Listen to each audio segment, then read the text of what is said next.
It is 9:30 on a Thursday night, and you are tuned in to Beltway Radio and Beyond, which can mean one and only thing. I got the bell back. The Welcome to bell's back. ChipChat. I'm Chip. Who are you, Tez? You just told him, buddy. Man, it is good to be back. It is. We were off for, what's that holiday? The one where the pilgrims stole everything. Yeah. Yeah. Including the food. Well, yeah. I mean, if you're from England, you got to steal food. I do believe that is how we ended up with you. Yeah. I wouldn't. I don't know. The English, looking around, they're like, man, everything here is flavorless. Yeah. What's in India? I don't know. Let's go find out. And then, yeah. Well, what's the other direction? We don't know. We're going to go over there and steal their food too. Yeah, I mean, in a roundabout way.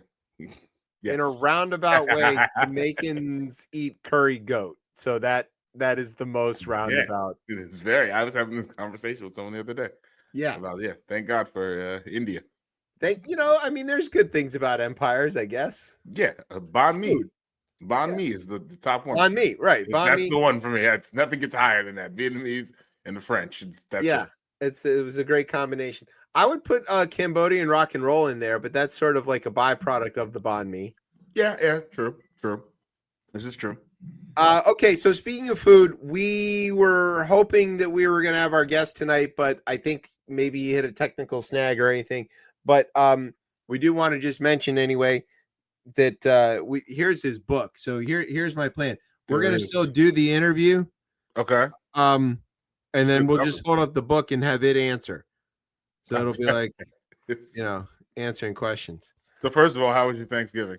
Well, yeah. So what we'll do instead of the interview is we'll talk about our Thanksgivings. So just hold that for the next segment. Okay. We'll do that. Also, we're going to talk about headlines. There's a lot of headlines. There's, of course, all the updates on Pickled Pete and what's going on over there. There's even going to be a pasta course later. There was going to be a pasta course. I think I took it out of the story. But, there's a fight about pasta with the Italians. So, yeah, I know. This is probably, I think we maybe talked about it recently, but the shit is going to hit the fan. Oh, we did. Maybe like three shows ago, I think we talked about it. That they're putting duties on the Italians for dumping pasta in America. Yeah. The update on that is more nonsensical than the original story. So we'll get to that. And there is breaking news tonight, which we may be able to touch on, which is that, there's two breaking newses. One is the Supreme Court decided, Texas can go ahead and racially gerrymander whatever they want, which we figured was going to happen. And two, the grand jury is not going to re-indict Tish James because of why. Yeah. So that's pretty exciting. So we'll probably touch on all of that stuff. And, whatever else. Big shakeup on the table this week, too. That's big, that big log jam in the middle kind of flipped on its head. Yeah. And, we won our game. So that's the important thing. Shout out to Leeds. Look at them beating the pants off of Chelsea. Yeah. Who'd have seen that coming? Works for me. Yeah, I'm sure you're thrilled with it. Yes. Anytime Chelsea loses, you're happy. Should have lost when they were down 10 men, but it's okay. You can't win them all. You can't win them all, but we did not lose it. You can if you have the refs on your side. That is true. We have no mayoral. I guess we're gonna wait till. We're gonna hold on that because there's only one declared candidate in the mix yet, and it's not Penguin McDuffie. There's one more coming. He's jumping in. Oh God, I can't wait. Louis George jumped in first, and I figured she was in anyway, and her versus McDuffie is going to be an extremely middle of the road campaign. I don't know. I think it depends on if McDuffie chooses to do the fair elections. Like that's where I want to see, because if If he chooses not to do this, then this has now become a clear race between the a people-powered campaign and versus the Uptown Money campaign. Yeah, exactly. This is so it'll be interesting to see if he makes that choice. What I mean by boring is that neither one of them are like bomb throwers or funny or have any real personality to speak of. I think bomb thrower Janice will be a bomb thrower. I think compared to Penguin McDuffie, yeah. Yes. I mean compared to Muriel Bowser as well. I think sure. Yeah. But I'm you might lose. Janice might win and DC might lose. They might strip everything from us, actually. Which I don't know if that's something I've been wrestling with, but I'm wondering, maybe that's what you need. Maybe you need someone to fight. I'm waiting for Trayon to get in. No, no. You know he's gonna. No way. No. Better bargaining chip of choosing one of them to endorse. Better for him. I think maybe. I think it's a better. Yeah, because he could swing. He clearly could swing 8. Yeah, I to the extent one person may matter. I mean, yeah, for sure. Yeah, I think he could. So I don't know. It's gonna be. I'm excited for the. We'll see. That's gonna be fun. But we got a lot of time for that. We got time on that. Current mayor for life is still mayoring for life. She has the same initials, same number of terms. Yeah, consecutive anyway. Yeah, consecutive. No. Maybe going to jail soon. No, maybe looking. Trump will lock her up for painting the street or whatever, and then he clearly likes her. Clearly, it's a little weird. That's a little weird, right? I know, because she's a good politician. She's a really good politician. I don't care what you say about her. I have my thoughts and feelings about her on certain issues. That some don't even pertain to me necessarily, but I don't think have been handled in the correct way. But yeah, she's good at one thing: staying in power and keeping DC out of Congress's bullshit. Yeah, and she'll go down in the history books for a lot of reasons. They should name the stadium after her. I think they should. People probably say you're mad for it. I think they should clearly name the stadium. If she was Barry, Barry would have put his name on that stadium already. You're right. Yeah, he put his name on buildings that aren't named after him. Go up 14th and go to the service center, and it has a name, and then it says Marion Barry Mayor right below it. No, I think the stadium should be named. I think it's like the Franklin Service Center, and then it says Marion Barry right below it. He deserves it. He was something. All right. So anyway, that's going to be the show. We're going to have a good time. So yeah, do you have a word? Do I have a word? Yeah, I have a word. Okay. I have a word. Okay. What happens? All right. So sit back, grab some vinegar. It's gravy time. You're listening to the best show, the only show, Chip Chat on Beltway Radio and beyond. Sweeps.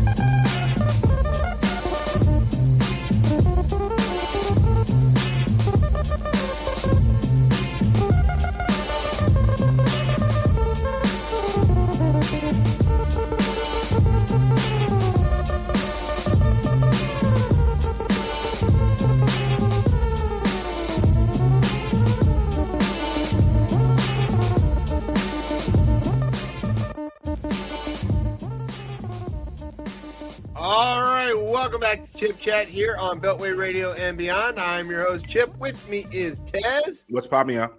All right, so now we've come to the part of the show where we would be doing the interview with Bo Corley, but he is not able to join us, so his book will have to stand in for him. This is his book. It's called Dinner in One Take.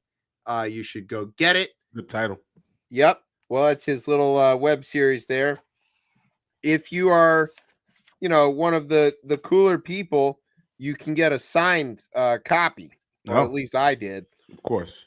So, but not everybody's me. Which I understand. That is true. That is probably good for the world.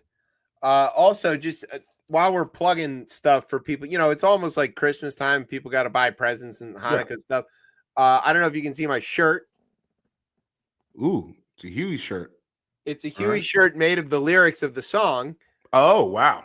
Which you can go to Asheru, friend of the show. You can go to his Instagram page or his Etsy store and find this shirt. And then you can have one like me, which is cool. That's really good, actually. Yeah, can you see the words there? Yep.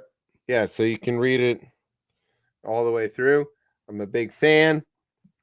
All right, so go get Bo's book. It's called Dinner in One Take, and it's got all kinds of great recipes in here, and like an index and glossary and stuff to help you find things. This is Bo. That's what he looks like there.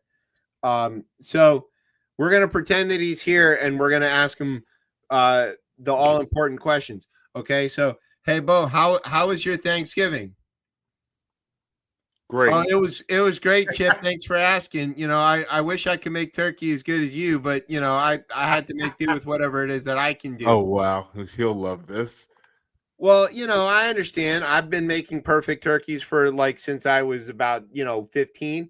And it's not that hard, right? Your grandmother knows how to do it, so you learn how to do it from her, and then you do it.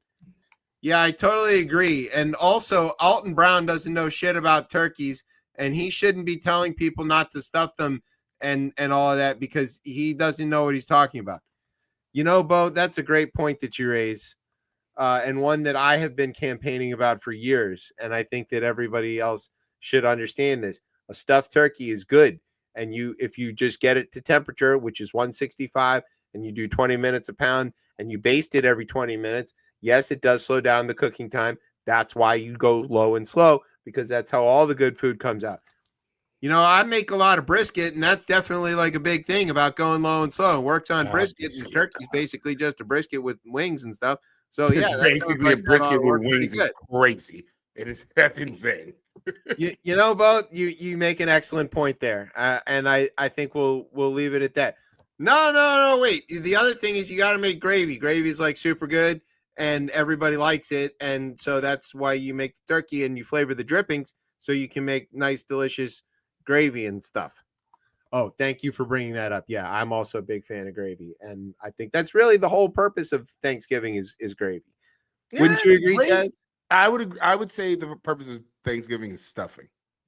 Oh, stuffing, definitely. The word stuffing, though. Yeah, I'm leaning towards stuffing versus the gravy. So I'll make pan stuffing. Right, but then the stuffing for I make like a big bowl of the stuffing and I stuff the bird, right? And then I make whatever's left over goes in a pan and that gets cooked in the oven and drizzled with turkey fat to give it the illusion. Right. But the stuff you really want is the one that comes out of the bird. Yeah. And you don't tell the rest of the family you had that. You just serve them the pan stuffing and be like, here.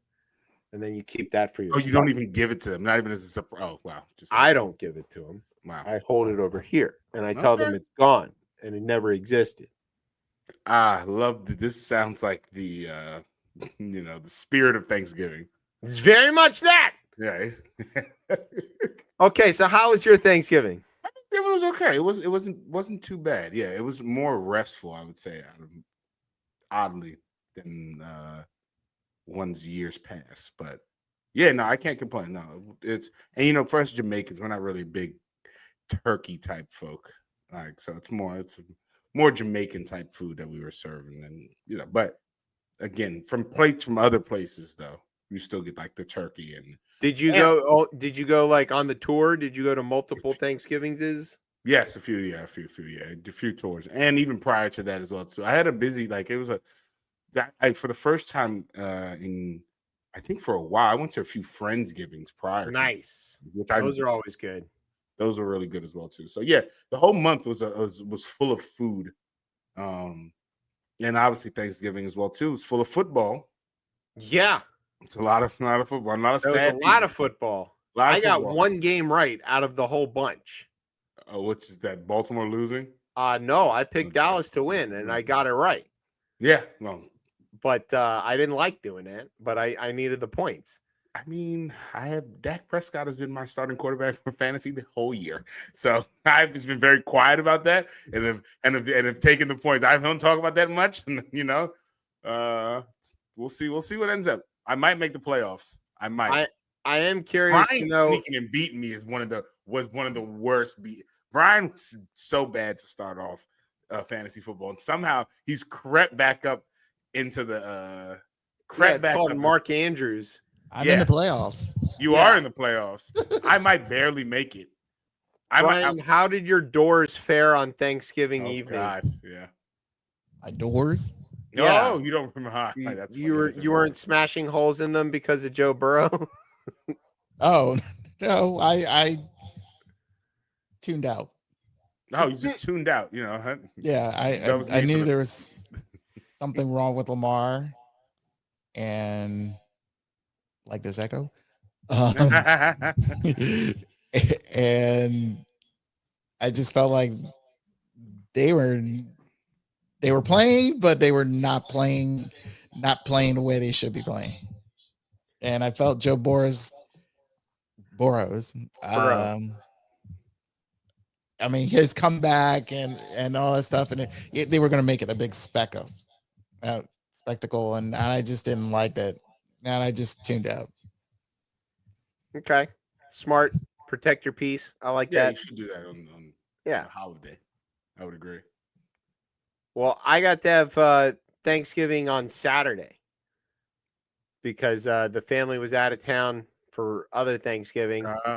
And I was home with the dogs, and then they came home so I could give them a proper Thanksgiving. And so had turkey, you know, I worked, but it meant I had extra time to prep, and I did all my prep stuff. Sounds like it might have actually been advantageous to have more time. Yeah, it was pretty ideal, to be perfectly honest, because then when because I had that extra prep time, right, I had an easy time putting everything together for Thanksgiving and, you know, having everything ready to go. So, and it was delicious. And I think I had my last plate of leftovers. I might have a little bit left tonight. But you know, well, cause I'm delayed, right? I'm right. Yeah. I was going to say 2 days, 3 days later.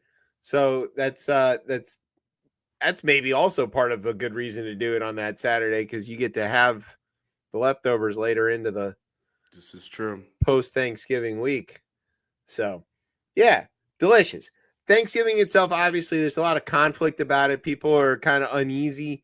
Yeah. And, you know, what it represents. And I feel like, you know, what it maybe started as and the story that we were all told as kids, we can jettison that. We can obviously have it be about actually giving thanks and being with our families together and all that. Or not your family if that's part of the problem. But, like, the way that it's become a point of contention and also a stress thing where everybody worries about like the conversations they're going to have at Thanksgiving, that's new, right? I mean, isn't that like, I know we always, I don't think that's new. I certainly remember.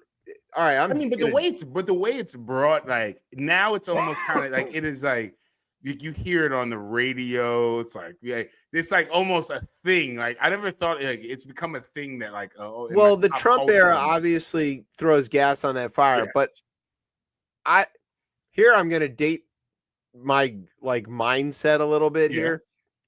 I have a bunch of these books from the 60s, maybe as old as the late 50s, Mad Magazine books that have you know, all the comics from Mad Magazine.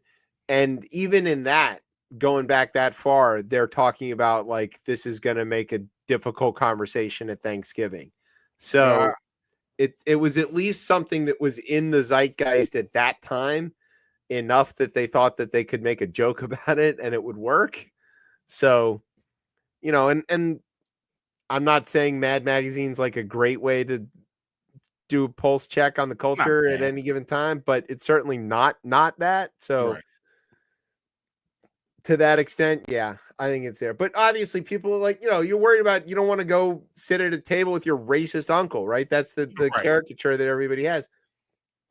I don't have this problem. Like, my family are also appalled by everything that's going on. So I don't have to sit there and listen to them, rail against Somalis for an hour or whatever.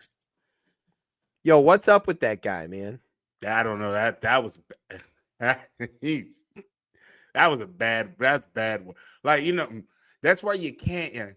And I think most folks, I wouldn't say folks were laughing at his Oval Office press conference with Mondami, but like there was some no, laughing at the absurdness of it all, not laughing at like this is funny, because you have shit like that, and that's in front of the cabinet, that's like just in front of the cabinet and the press, which, I mean, if you think about the shithole country comment from the first term, that was behind closed doors. Yeah. Yeah, it wasn't like, I think this is brazen xenophobia. He's like, they're not even a nation. They're just people walking around killing each other. I'm like, you're the one drone striking boats in the Caribbean. That have no nation flag or anything on them.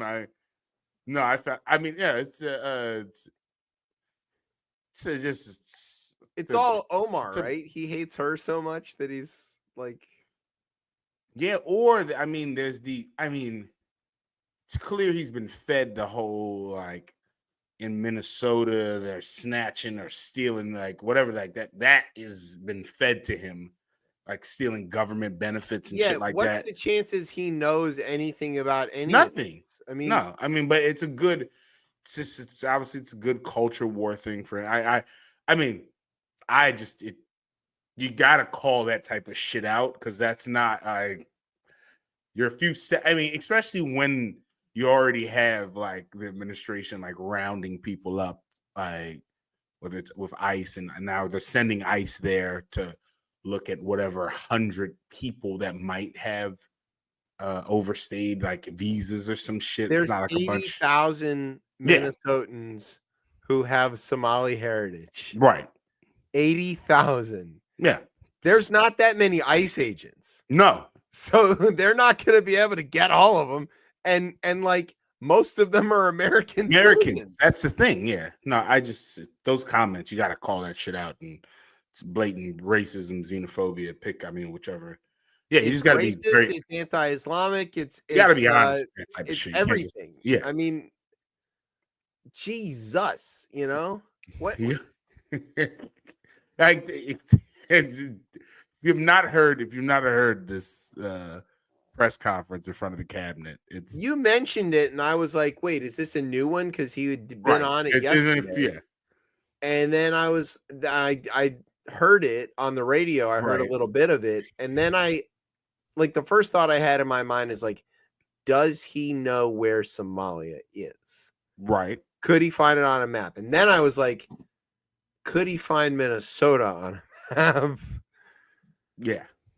And then I remember that he called Tim Walz retarded. Yeah.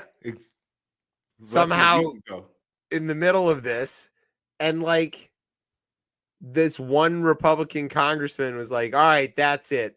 I've got a kid with Down syndrome, and that's the line where I'm not going to let you say this stuff anymore. He didn't have any problem with like calling the Somalis a bunch of names and stuff. But he's like, oh, whoa. How am I taking strays here? It's like, well, did you think the leopard wasn't going to eat your face too? What is the problem here? Also, giving credit though, he was at least awake for that. So that's a step in the right direction for Trump. It was a step. Shuffle, maybe. Let's not say he takes steps. More shuffles. Yeah. All right. Here's what we're gonna do. Why don't we just do some headlines? Okay. Before we take a break, since that was just sort of like an extended intro, which seems like a pretty good idea. And then we can get to some of the updates and other things when we get into rundown and all that. We'll take a break after the headlines. So, all right, Tez, you want the first one? Sure, I'll take the first one. All right. Defense Secretary and man who tailgates at wars, Pete Hegseth, explained that he was too busy to watch the sequel to his first live murder. Yes. Also, we learned today that it took apparently 4 strikes to destroy this boat. There wasn't just 2, it was 4. And that the 2 survivors were outside the boat trying to flip it back over to get into it when strikes 3 and 4 hit them. Appalling. They were clearly a threat, foundering around in the water there. All right, I'm sorry, back on topic. We'll get to that later. Republicans in the House and Senate are starting to ask questions about Trump's strikes on suspected Venezuelan drug boats. Questions like, were any of those drugs mine? And isn't Venezuela in Mexico? Right, of course. Pete Hegseth appeared at a cabinet meeting with a name card in front of him that listed him as the SS Secretary of War, or the S Secretary of War. The extra S was for extra strike on that boat. Yes. Seriously, putting SS on anything in the Trump administration seems a little too spot on, even for wannabe Nazis. I mean, yeah. Yeah. Come on. It's kind of weird. It's kind of crazy. It's kind of spot on. During a cabinet meeting, Trump appeared to fall asleep while Marco Rubio shouted incoherent praise at him to try to wake him up, like taking over the college football playoffs. Right. They were right. Miami should be in, though. I agree. They beat Notre Dame head-to-head. Okay. Well, yeah. We'll talk about that later. All right, let's see. Seriously, the sound of Rubio's voice makes a lot of people fake falling asleep just to get out of a meeting. That's fair. Yeah, no. I'd give him that. If you thought he was faking it, but yeah, droning voice. It was revealed this week that a member of Caroline Leavitt's family was swept up in ICE raids. So I guess it's true what you say. You really can't sleep with the help these days. Yeah. All right. Sabrina Carpenter told DHS to stop using her songs in their videos, marking at least the second time Republicans have tried to appropriate the message of a carpenter. Yep. That's a Jesus joke. Those evangelicals. Kristi Noem has been linked to a shell corporation benefited from millions of DHS and government contracts. Worse still, the company is called Dead Puppies LLC. DPLLC. Jesus Christ. Trump announced lower fuel economy standards for cars sold in America because there's nothing that says you understand affordability like making people pay for gas more often. That's a wild thing. He's like, wild. These cars are too efficient. And people are like, we like these efficient cars. Yeah, people like them. It's crazy. What do you want me? I don't have much to say back to it. Doesn't make any sense. Just go read the next headline. The fuel economy standards are going to be set so low that Fred Flintstone's car will now qualify as a hybrid, left and right foot. Right. Roger Stone. Remember Roger Stone? What? It's been so long since he's been in our show. He has a new line of suits that may be made in Hong Kong, maybe in Pittsburgh, but definitely make you look like a dweeb. Beijing bros. Yeah. No, it's in Hong Kong. Sorry. The White House announced that the Institute of Peace would be renamed after Donald Trump, creating confusion. Yes, I'm confused by saying that. And yet one more sign that will have to eventually be fixed once America is great again. Yes, that sign will have to be fixed again. We're just going to have to go back and repaint everything. Yeah. A Crystal Fabergé egg was auctioned off for more than $30 million. Weirder still, it was already scrambled. Oh. There you go. That was a pretty good, stupid joke. That was pretty stupid. A Missouri judge who wore an Elvis Presley wig in his courtroom and played the singer's music from his phone during court proceedings has agreed to a deal that would cut his career on the bench short. Judge Matthew Thornhill in suburban St. Louis faces a 6-month unpaid suspension under the deal he reached with the state board to avoid disciplinary hearing. After the suspension, he would serve 18 more months on the bench before resigning from the St. Charles County Circuit Court. Online records don't indicate who filed the complaint that triggered the discipline. His attorney, Neil Brunt Rager didn't immediately return the phone message, and the story is brought to you from the Funny Names Administration. There's a bunch of funny names in here, actually. Matthew Thornhill is pretty good. Yeah, Matthew Thornhill and Neil Bruntrager that's amazing. Rage Against the Brunt is wild. So weird. I don't know if it's Bruntrager or Bruntrager. It could be Brutenrag. It could be Brutnagger. None of it's good. Neil Bruntrager. Yeah, I don't know. I don't know. So that was an actual story. I just added on that is about the funny names. That's all real. But yeah, I remember this story about him playing this shit in the courtroom. And then he would like swear people in on it too. Yeah.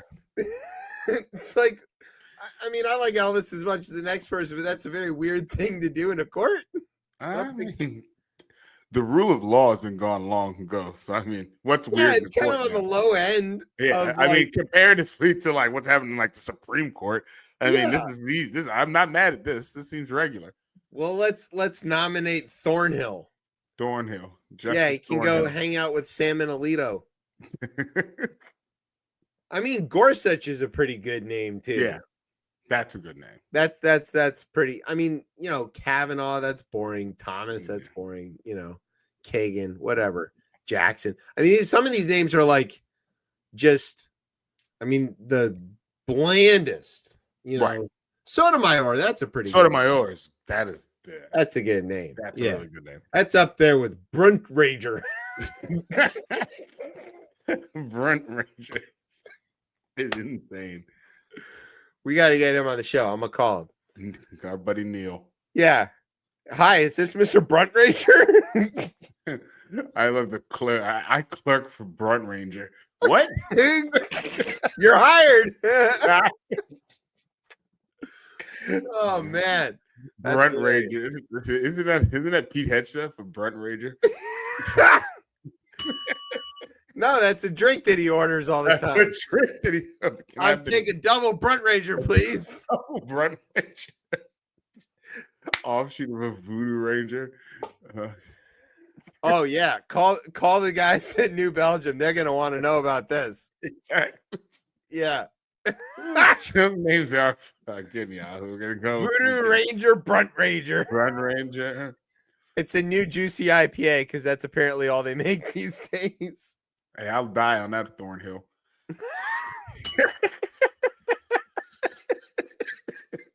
That's kind of a sharp joke, man. It's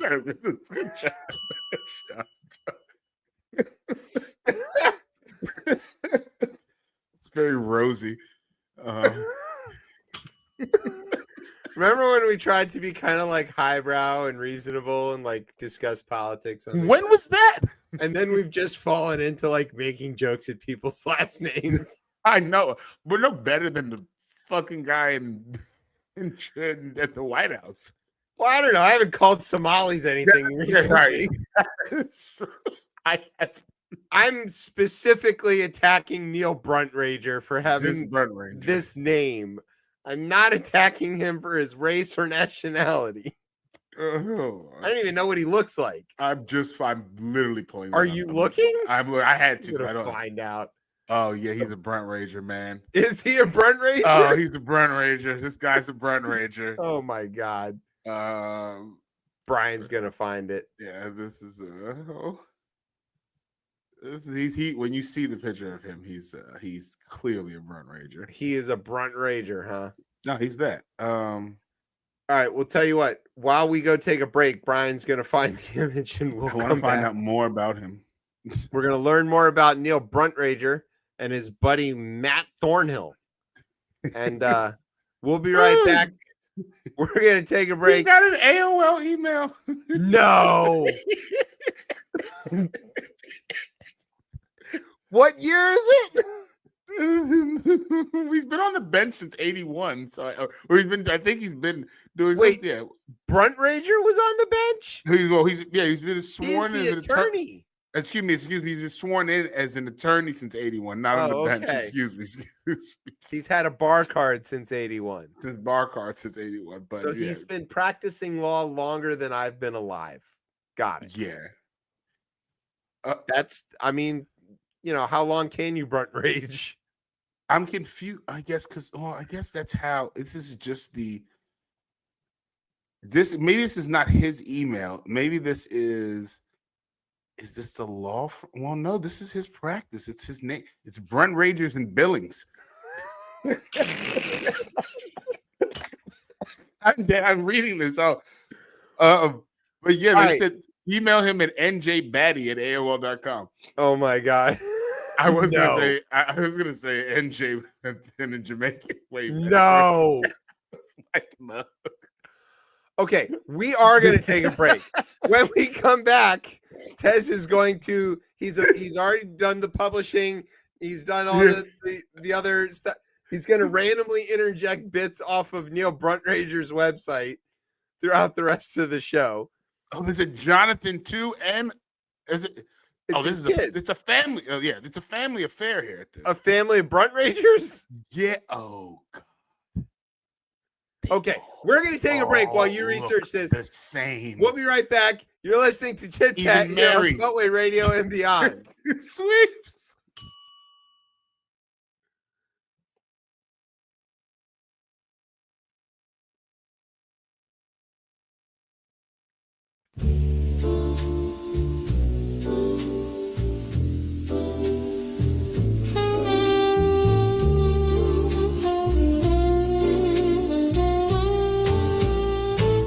It's only right, you should know that your balls smell like last night's dinner. The miasma is pungent down there, like curry left out in a Tupperware.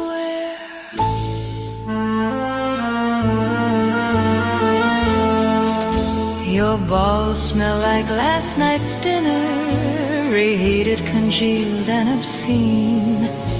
A banquet of sweat from the breadwinner, where tenderest skin meets the seams. That dark, humid crypt of regret still steams with the ghost of the feast.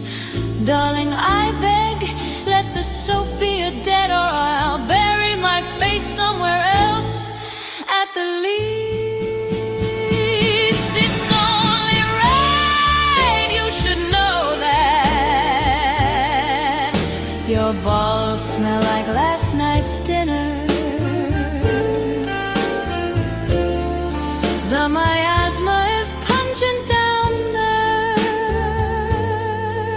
like curry left out in Tupperware.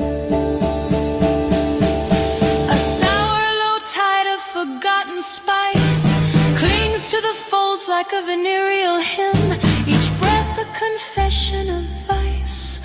Oh, wash my love, here I drown in your sin.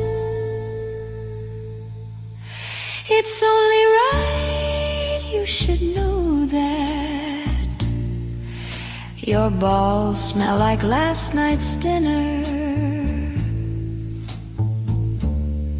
The miasma is pungent down there, like curry left out in Tupperware.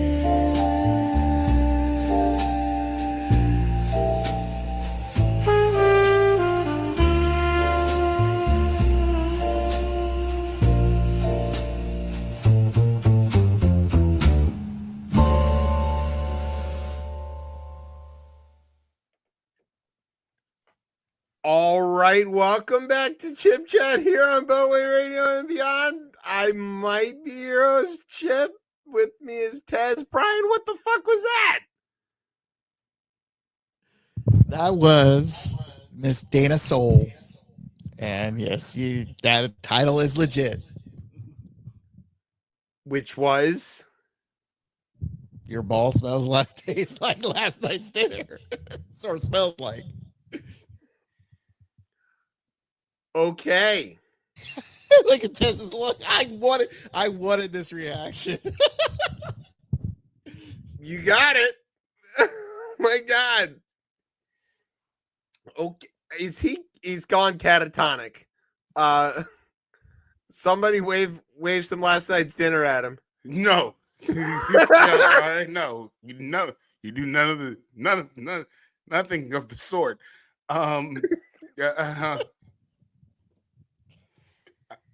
Email that to Mr. njbatty@aol.com.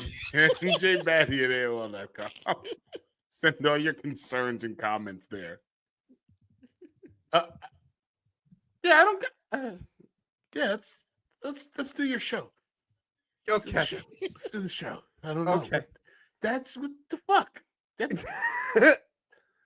I was like, at first, I was the problem. I know. I stepped away to get a drink, and I could hear, and I was like, "Oh, is this that James Bond song?" It sounds like a James Bond theme. Christina Royale or some shit. No, it's and it's straight from Bandcamp too. Straight from Bandcamp. Yep, because it's a song on Bandcamp. Tomorrow is Bandcamp Friday, so yeah, definitely go buy that on Bandcamp tomorrow, so that what's her name gets all the money. Just What's her name? What is her name? Pheromone? Dana Soul. Oh, Nina Soul. Nina Soul. Yeah, Dana. Dana. Dana Soul. Oh, Dana Soul. I'm like Nita Soul. Yeah. Okay. Yeah, I don't have anything to say to that at all. Like last night's dinner. What? Yeah, wait a minute. On condition like it's leftovers or like that wasn't specified. Something about curry and Tupperware though. I didn't like that. It's stained? Was that what they? I don't. Now we're analyzing this. Okay, let's not do that. Let's not do that. All right.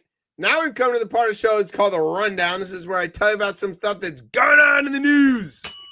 If we were real news professionals, it would sound a little something like this. From Beltway Radio and beyond in Washington, D.C., I'm Emmy-nominated TV newsman and just bona fide sexual beast, J. Scott Smith. And this is the part of the show where I tell some stuff about well, maybe not me, but somebody else is going to tell some stuff about what's happening in the news. So what's going on in the news, fellas?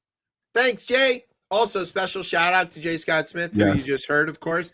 He was just named the weekend morning anchor for WDIV Channel 4 in Detroit, his hometown TV station that he grew up watching. This is the second time in recent memory that Jay has been named to the anchor desk. Yeah. So now, he can't say that he's just like this radio guy who lucks up into these TV. He's made for this. And I do want to say he started getting these jobs after becoming a regular on our show. So the ChipChat bump is real. It's real. Takes you high. Yeah, it does. Hasn't worked for me yet, but yeah. So we got to get Jay back, obviously, and let him tell us about his journey. Yeah, the hell of a journey to the anchor desk, and I assume invite us with him. But you'd be a great morning anchor. I'd love, look. You got the look, Well, yeah, I could. Well, yeah, and the weekend is where you need me too. I don't need to be in the main throes of everything. I need the weekend. Come in, get you ready to go. Have those weird ass stories. The weekend stories, the weird ones, Yeah. The one about the drunk raccoon. We're gonna get to that later. Oh God, that's in here. That's in here. Oh God. Speaking of like anchor jobs, who has like one of the worst jobs in morning news in Washington is Melissa Millay on Channel 4, because she does traffic, and every morning, and they start at like 4:30 or 4:26. They start super early in the morning. 4:26. So yeah, for the first, there's probably some FCC rule about that. So like for the first hour and so, she gets to be like, "There's no traffic. Leave now." And then the rest of her morning is Everything sucks. It's a disaster. You see this bright red ring? That's the Beltway. She never has anything good to report. She just depresses the hell out of everybody every morning. And then sometimes they put her on the desk and she's got to like do both jobs. So she has to tell the heartwarming story about the puppy that plays with the kitten or whatever, and then turn around and be like, and now here's your traffic. And guess what? It sucks. You already knew that, but heavy lift, man. That's not a good job. I personally know Melissa, so she's I give her praise for doing what she's doing. It's like every day waking up and beating your head against a wall and like hoping that the next day isn't gonna be that, but you know it is. She had like a good little run during COVID when nobody was on the road. No one's on the road, exactly. Yeah, it's green. Go wherever you want. It's the 4:30 to 6 o'clock segment every day. Every day, yeah. So it's not anymore. Oh God, that's what a yeah. Brian, when you see her next, tell her we are incredibly impressed with her resilience and being willing to do this job every morning. All right, let's talk about some news here in the rundown. So we're going to talk about Pickled Pete. Now, the things that people need to know is that we nominally have a Secretary of Defense, but he calls himself the War Secretary, which isn't a thing and is weird. And they have spent $2 billion with a B dollars to make these changes, repainting everything to say War, Department of War, instead of Department of Defense. Also, his initials are SOW, Secretary of War, Sow. He is a large female pig. And I don't know that he knows that. The real Miss Piggy. The real Miss. Quiet, Piggy. Quiet. That's insane. I'm sorry. He was like, quiet, Piggy. That is insane. That is insane. All right. Now we can't just gloss over these things that this man is saying. Like they're just, this is just regular things. No, he pointed and said that with a straight face. Quiet, Piggy. He's been unhinged literally for like 3 weeks. He apparently says this a lot, though. Oh, he's just there. This is like one of his things. Also, he's like, you're a stupid person. Shut up. You're stupid. And you too. There was like some other lady that was like catching strays because he was pissed off at the one. You know, he hates female reporters, yeah, right? He can't stand them. Yeah, he's like, shut up. Blatant misogyny. Oh, my God. All right, so Secretary of Piggy, Pete Hegseth, is out here. he's out here doing war crimes. Him? Kind of, maybe. Yes, no, these are war crimes. Here's the deal. The United States Navy is or military, it's combined joint forces, are involved in this, let's call it campaign, where they're blowing up small boats in the Caribbean off the coast of Venezuela, and in a couple instances in the Pacific off the coast of Ecuador and Colombia.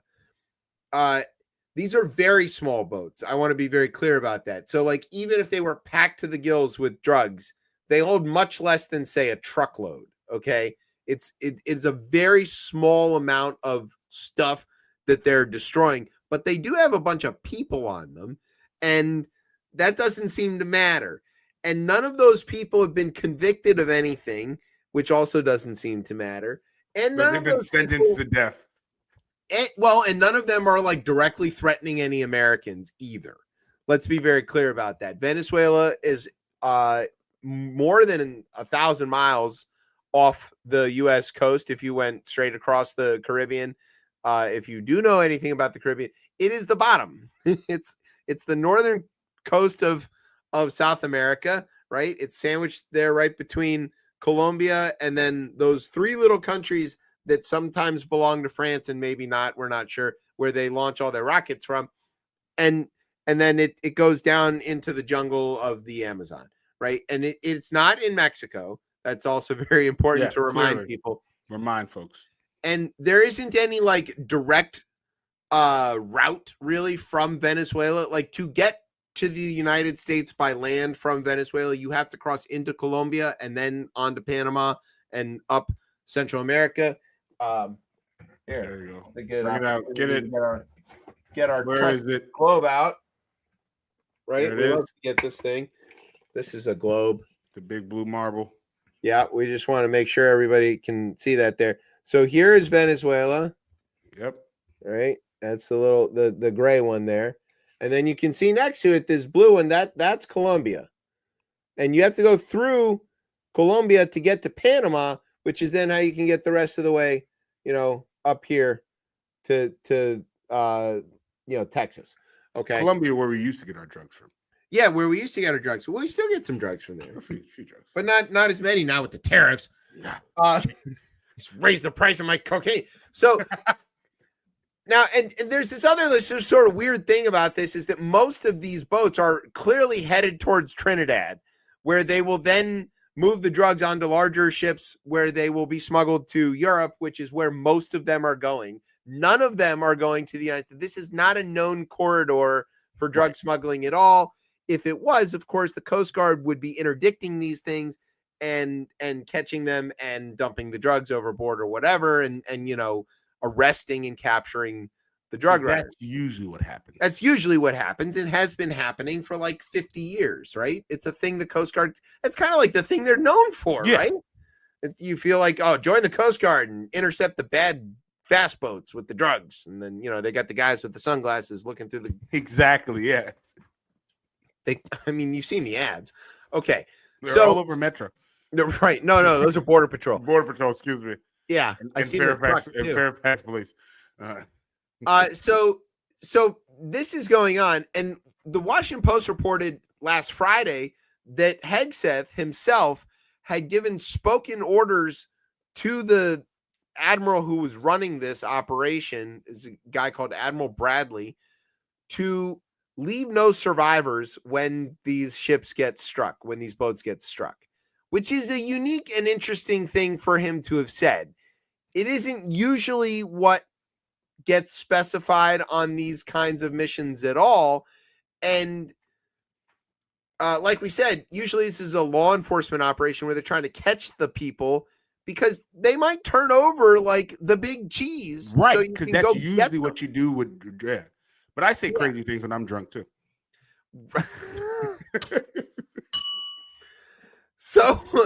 So Wild Pickle Pete was telling the admiral that it's also important to point out in this story that there was another military person involved. He was in charge of the Southern Command, which is the group, the part of the world where this is happening. It's South and Central America and the Caribbean. His name was Halsey, Admiral Halsey. He's black.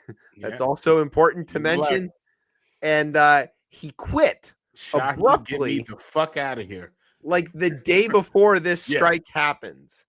Probably, as far as the reporting goes, because he was told they're going to do this thing. And he was like, or he was given the order to do this thing. And he's like, hey, this looks illegal. I'm not going to do the illegal thing, which is definitely what. It's like him and Jamie Dimon not involved in building the ballroom. Right. I think they might. I think they might prosecute these people at one. Yeah. Can you imagine being on the same side of an issue as Jamie Dimon? No.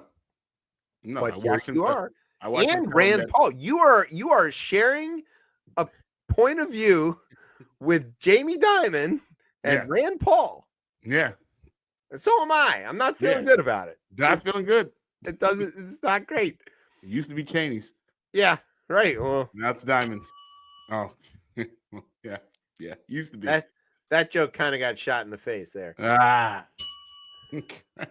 So in any event, okay. So Halsey quits because he doesn't want to do this. We don't know that for sure. No, we haven't. He hasn't said a word. Yeah, because he's a decent military man, and he's not going to do that. I get that. We'll get around to that because I got a theory on that. Okay. Me and my theories. All right. So Bradley directs the strike to happen under Hegseth's orders to make sure that they leave no survivors. Well, we learned that this actually took 4 strikes to accomplish.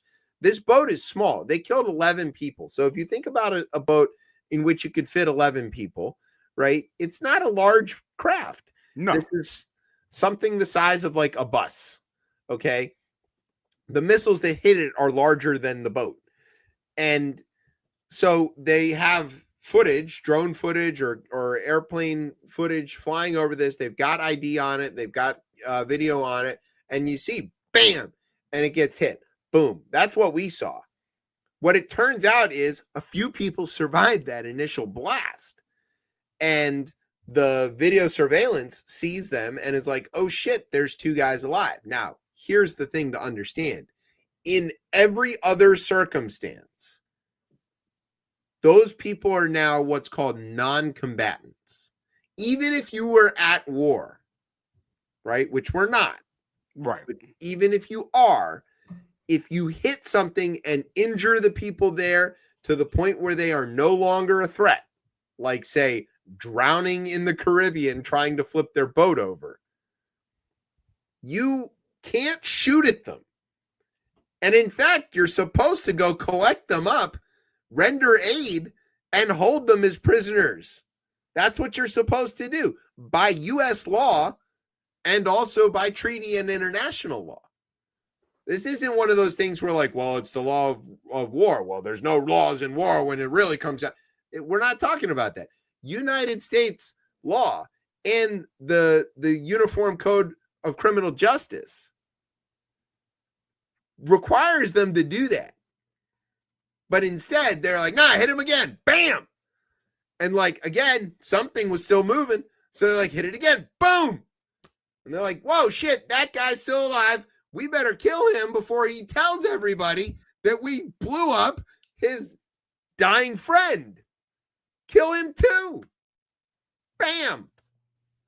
And so they did that. They did all 4 of the BAMs, okay? Shout out to Bam, who hosts a show on Friday, by the way. It's spelled differently. He's got 2 M's. And it's about growing stuff. You should tune in. Check it out. Ah. And so he did that, right? They kill 11 people. So then this other sort of very strange thing, like the press finds out about this. They start asking these questions. Caroline Leavitt, who we know talked about earlier, her nephew got nabbed by the ICE because, you know, he's brown or Brazilian or something. You know, her job is mostly to like come out and play Don Rickles and insult the press really corps. Good. That's really good. You know, and they go like, hey, Caroline, did the president say anything interesting today? And she goes, how about you shut the fuck up? Right. She's just like a really off the cuff kind of press secretary. Yeah. But instead, she like comes out and does this weird briefing when people are asking this question about the double tap strike, where she reads a really scripted line. She says that Bradley, quote, worked well within his authority. She called about Bradley, by the way. She didn't say Hegseth. She said Bradley, the admiral, Frank Bradley. She said he worked well within his authority and the laws directing the engagement to ensure the boat was destroyed. That is not the way this lady talks. That is a very lawyered up statement. Because someone in the general counsel got to her before she went out there. Which I'm a little surprised that they have people there, to be honest, but okay.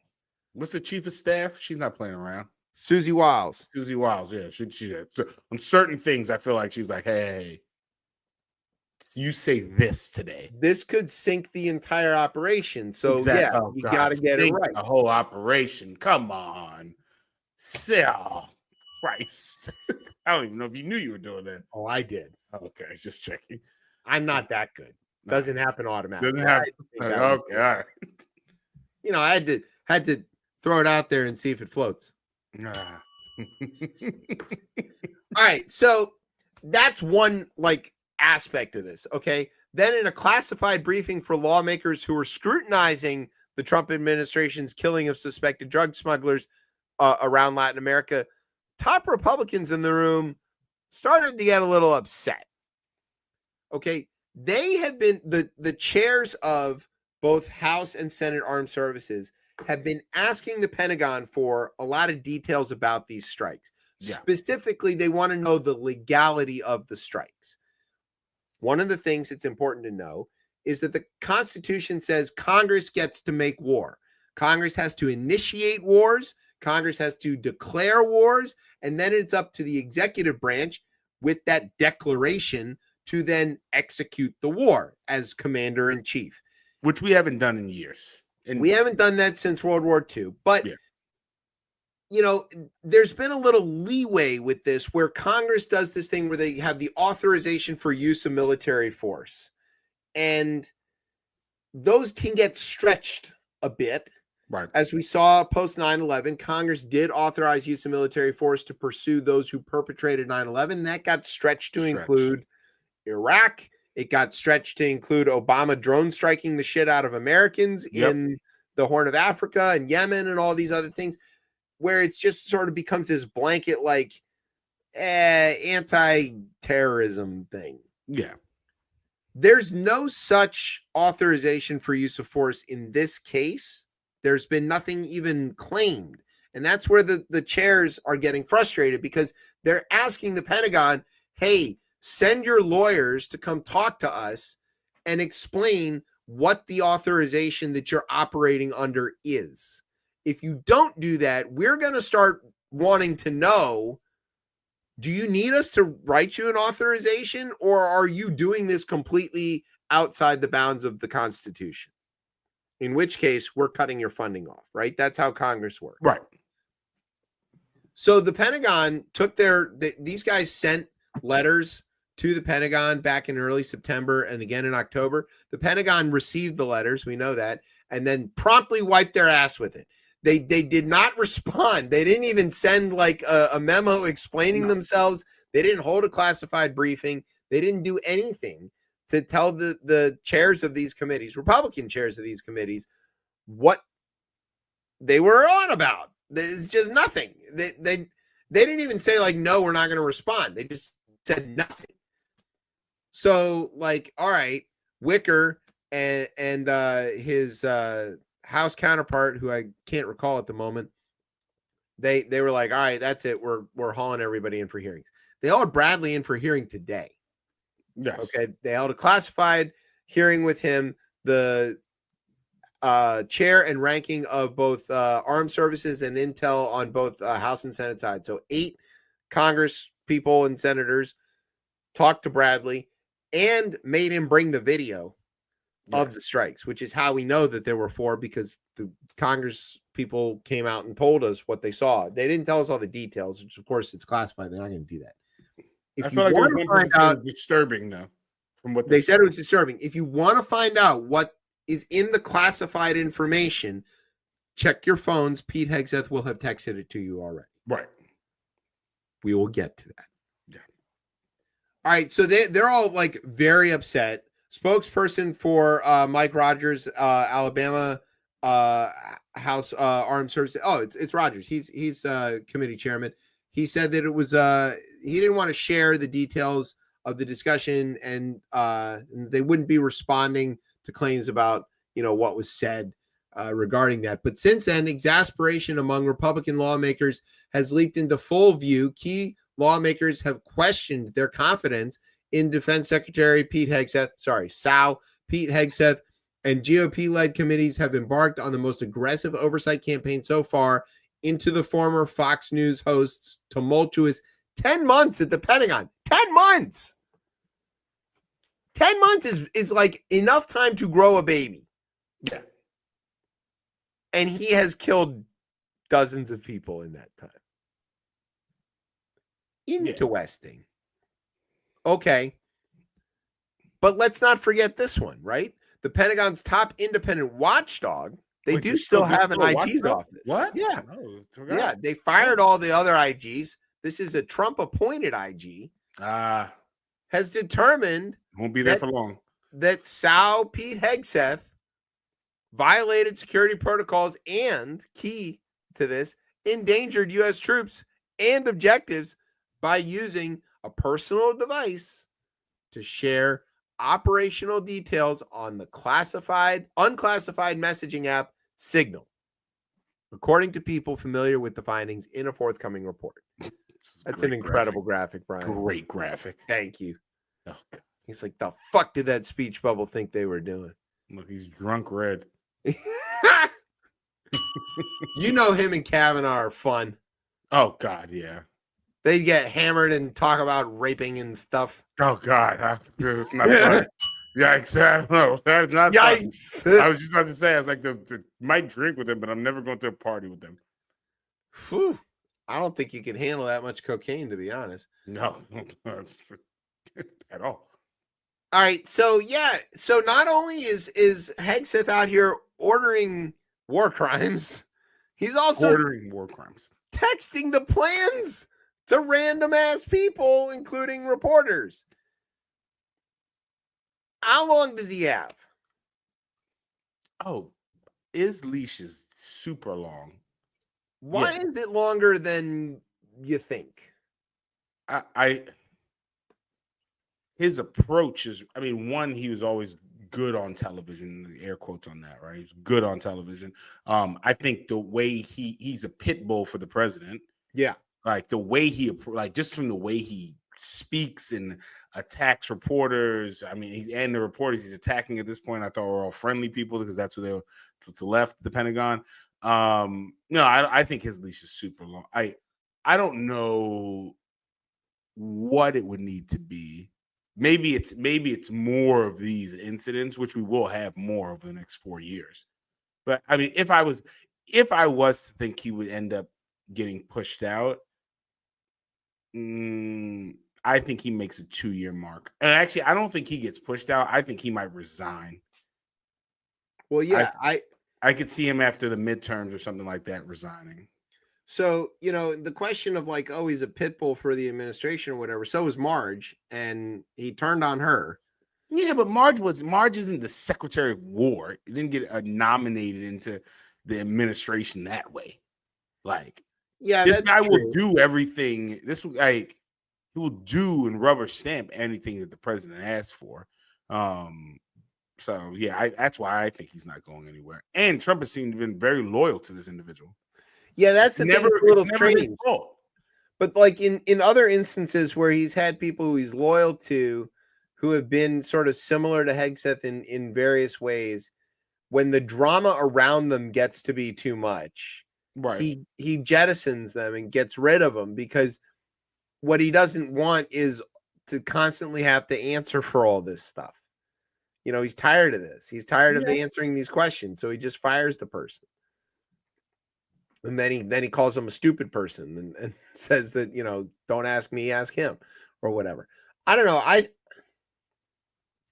think when we get more evidence of some of these strikes, if there does get to be more, if the videos come out, here's that thing that I was going to get to earlier. Hegseth and Trump have thrown Bradley under the bus on this, essentially saying it was him. We didn't tell him to do it. Say they have full support of him. Yeah, they say they have full support of him or whatever, but they also say that he's the one that did it and not under their orders. I didn't hang around for that. Yeah, right. I had meetings to go to. Here's the thing, though. That was not well received within the military itself. Not at all. Yeah, the comments that come out from the military, they're damning.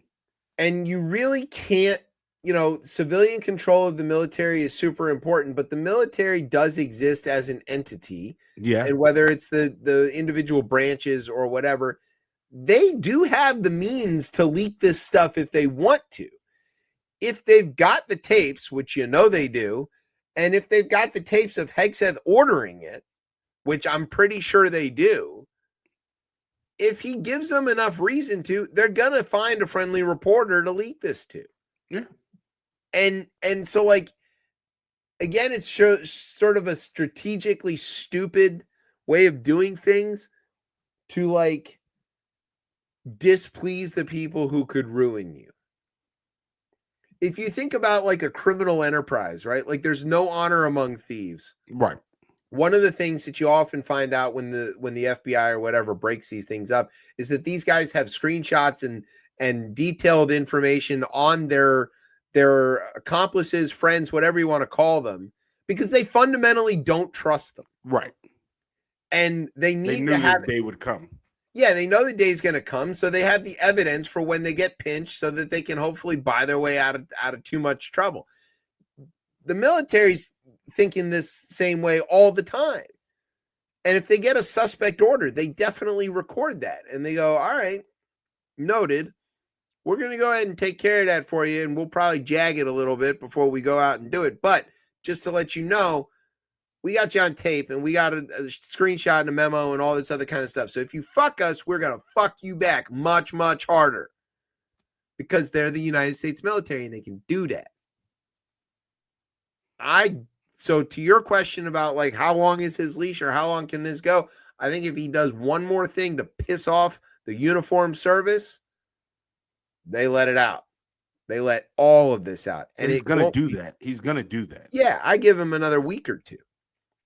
He's going to throw another commanding officer under the bus, and they're going to be like, you know what? We're done playing. I'll go take that Senate briefing right now. And they'll walk into the Capitol, and they'll drop the file right in front of the senators and say, you might want to go ahead and publish this and do whatever you want with it. And then that'll be that.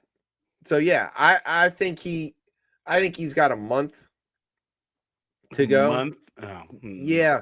I think he's here a whole nother year. I think they fire him over Christmas.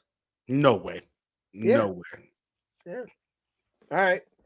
You want to bet a pint on that one? Yeah, definitely will bet on that. Because who else is gonna green light the invasion of Venezuela? Well, there's lots and lots of people who will do that. There's fewer of them that will order double tap strikes on defenseless speedboats. I agree. I don't see him going anywhere. All right. Well, we'll bet a pint by our mid-January show. If he's still intact, I'll owe you. There we go. All right. Do you want to take a break before we hit the Tez talk? Yeah, let's take a break. All right. We're going to take a quick break. When we come back, we're going to do a Tez talk. We'll probably slip Tish James in there since it's also sort of a local story. And then we'll do the third half of the show. All right. So you're listening to Chip Chat on Beltway Radio and beyond. Sweeps.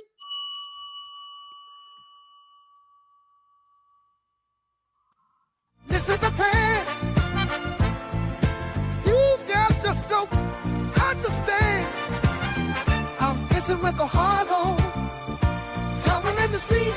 I'll be back to bed in a minute, baby. Won't this be? 4 chops, 4 pints, half a street dough. Grab 2 birds laughing. Pussy juice stuff. Back in mine, ice low. She's pulling me close. Halfway in bladder screams. Babe, here we go. She says, don't you dare stop now. I'm bombing to the loop. Swear I'll be quick somehow. I'm kissing with a heart on. This is the plan. You guys just don't understand. I'm kissing with a heart on. Coming in the seat. I'll be back to bed in a minute, baby. Won't this be? Oh, no, no. 10 minutes later, I'm kissing again. By the side of a walnut, that wasn't the plan. Flush shape, stagger back, sheets cold as stone. She's grabbing knickers and coats and fucked off home. Left me screaming, honey, it's better call. She calls up to the window, now I've heard it all. I'm kissing with a heart on. Listen to pain. You guys just don't understand. I'm kissing with a heart on. Covered in the seat. I'll be back to bed a minute, baby. Or miss a beat. No, no, no, no.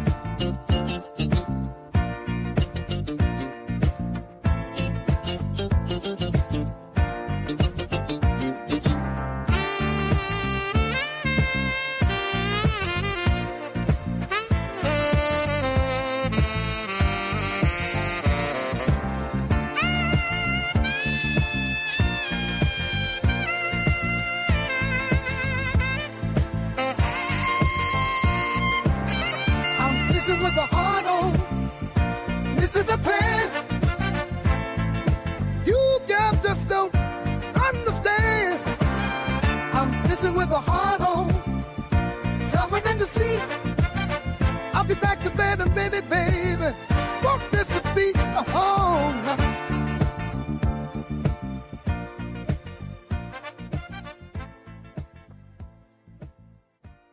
All right, welcome back to Chip Chat here on Beltway Radio and Beyond. I'm your host, Chip. With me is Tez. That's right. What the fuck was that? There's a show that eventually needs to be done where I just respond. I react to all the reels that Brian sends me. Excuse me, but that one there, after he's poisoned my my Instagram feed with AI, I feel like I saw that one and sent that one to him. It's very relatable. Oh my god! I just like no one's addressed that issue before. You want to know why? I just find it very. I was just like, yeah, yeah. And again, like you mentioned, it's good sax riff in there, good horns. You know. I mean, the actual music. Yeah. The funk of it is cool. Maybe not the lyrics. What is wrong with the lyrics? What is wrong with the lyrics, Tez? Hard lyrics, man. Oh my god. They're kind of all over the place. They start and stop.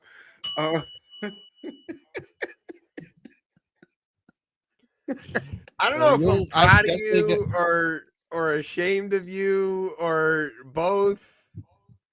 This is your personal growth live on the radio. My face. See, this is a good segue. Where next week, segue. Yeah, good segue for next week to mention that we're gonna have the return of the ChipChat clip game. Yes. Oh god. So yeah, so be amazed what kind of a title this clip will be. So next week we've got our friends from Menostart are going to be our guests, and then the rest of the show is going to be the clip game. So Brian has been assembling clips like crazy. I can't even post them as fast as he can make them. And he names every single one of them. Yeah. Okay. And that's the joyful, special thing that we get to do behind the scenes, or that I get to do. I don't think Tez even really sees these. I don't see them. Is the file names that Brian gives these clips are amazing.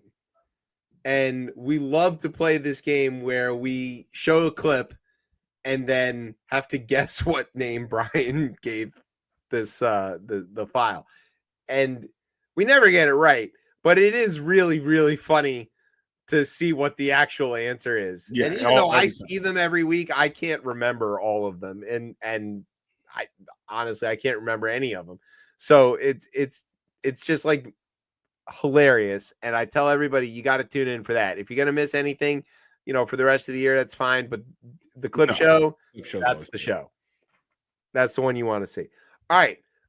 Let's do a little Tez talk here. Yes. Do we have the sound effect still somewhere? No. There we go. Look, there go blue. Birds. Go blue.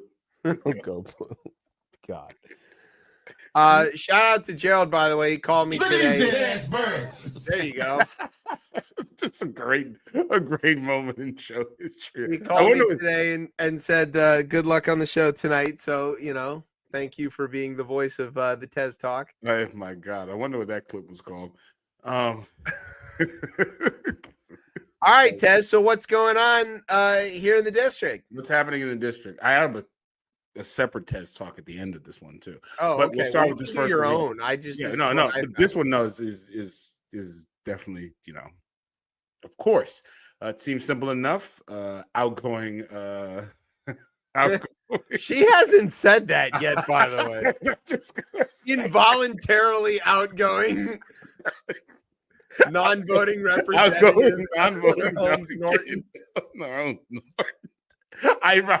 I'm reporting it here. First, you heard it here first. Everybody, look at that. No, you don't think I do any reporting on the show? I just did it. Just did some breaking news. Breaking news. Involuntarily departing. Yeah. Thank you for your service.